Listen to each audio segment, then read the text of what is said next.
Hey, how's it going? Welcome to the channel.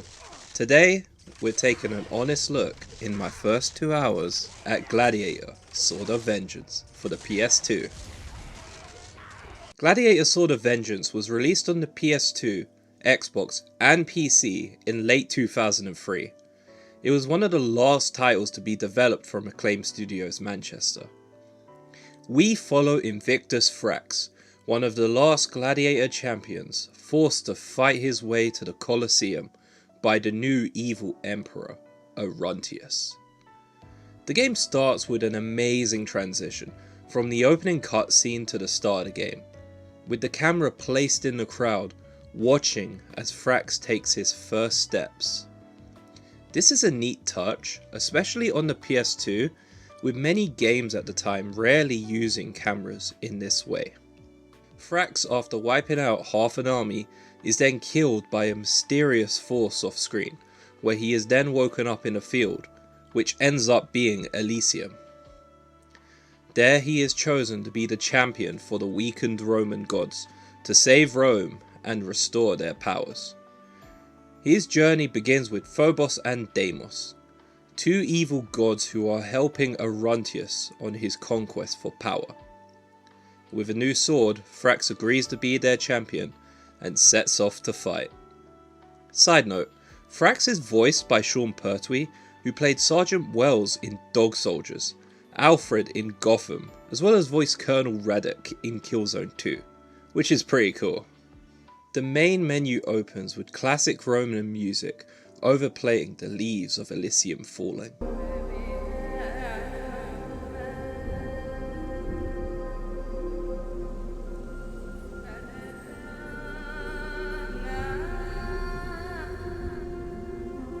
Generally, the sound in Gladiator is pretty good, with great sound effects ranging from the crowd chanting to water effects. These can get a little bit annoying, as we'll touch on later. Gladiator Sword of Vengeance is a hack and slash game. As such, most of your time will be spent tearing through groups of enemies to get to your goals. So naturally, Frax is framed as an absolute unit of a warrior at the start of the game, destroying any enemies that stand in his way. With no health bar in the tutorial, Frax can go crazy, just swinging away while you learn how the combat works. The game's main combat loop is 3-hit combos that can be changed by alternating the X and square buttons. This ranges from a big old shoulder tackle, a Bruce Lee style backhand stab, and a spin kick. You know, like how all gladiators fought.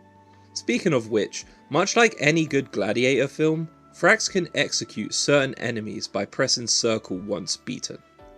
This triggers a scene showing Frax destroying his foe in gory and brutalizing fashion.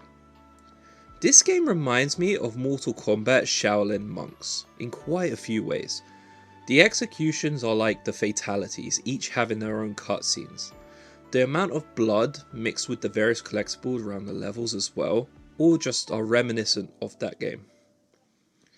Frax, being the god's champion, will gain access to various abilities as he progresses, with the first one being the Power of Hercules. The Power of Hercules is a pretty cool ability to start with. By filling the rage gauge, Frax can use this power to not only break through opponents' blocks, but deal devastating damage as well. What I like is how similar it is to the power that Hercules is explained to have had. Well, power blast aside. This brings me on to the other big element of Gladiator: challenges. Challenges are scattered throughout the game, usually with a pedestal which has the item or perk you'd receive on it. These provide permanent boosts such as extra health, attack and defense buffs, as well as a weapon gauge. The weapon gauge provides bigger buffs the longer your combo streak is.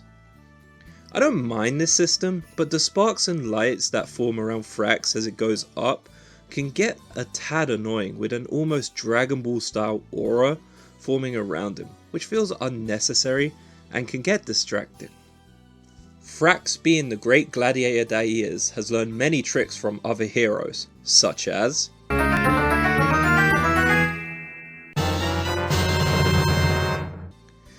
Yeah, not sure why they gave him that pose when picking up items, it kind of kills the immersion for me.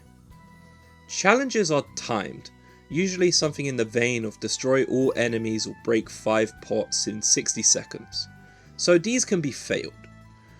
When you fail, rather than a simple retry option, Frax is shot out of the challenge like a cannon. Combat can only be described as clunky. From what I found, there is no way to break an opponent's block outside of Hercules, which means you have to either wait for enemies to lower their guard to attack, or use the secondary lock to attack other enemies and alternate. Which also leads to this happening a lot. The secondary lock feature, much like combat itself, also feels clunky. In order to secondary lock, you have to hold down the L1 button. If you let go, it reverts back to the original target.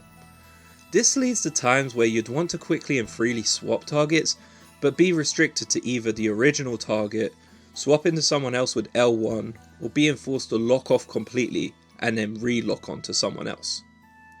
This all creates a stop-start feel to combat, where you end up waiting for shields to lower back and forth, or hope you can get Hercules first. To defend yourself, Frax can roll or backstep.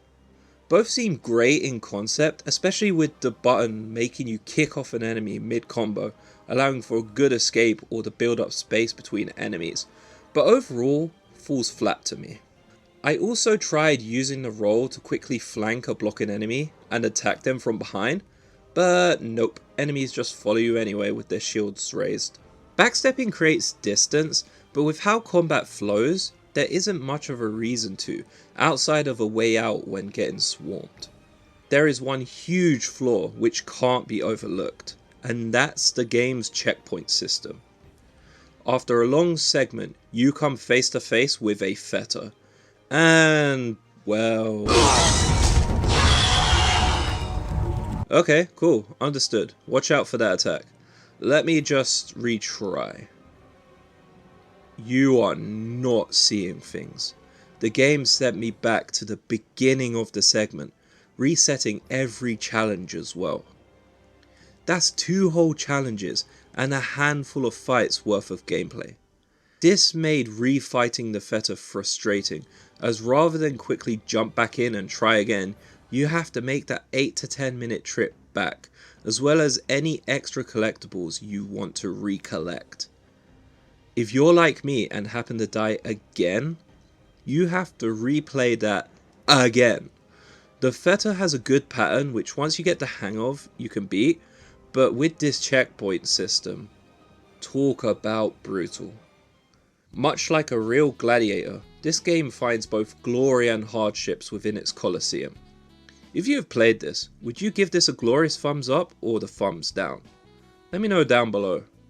I'd personally say from my look into Gladiator, it's overall an enjoyable time, and checkpoint system aside, it's worth checking out at least. See you guys next time.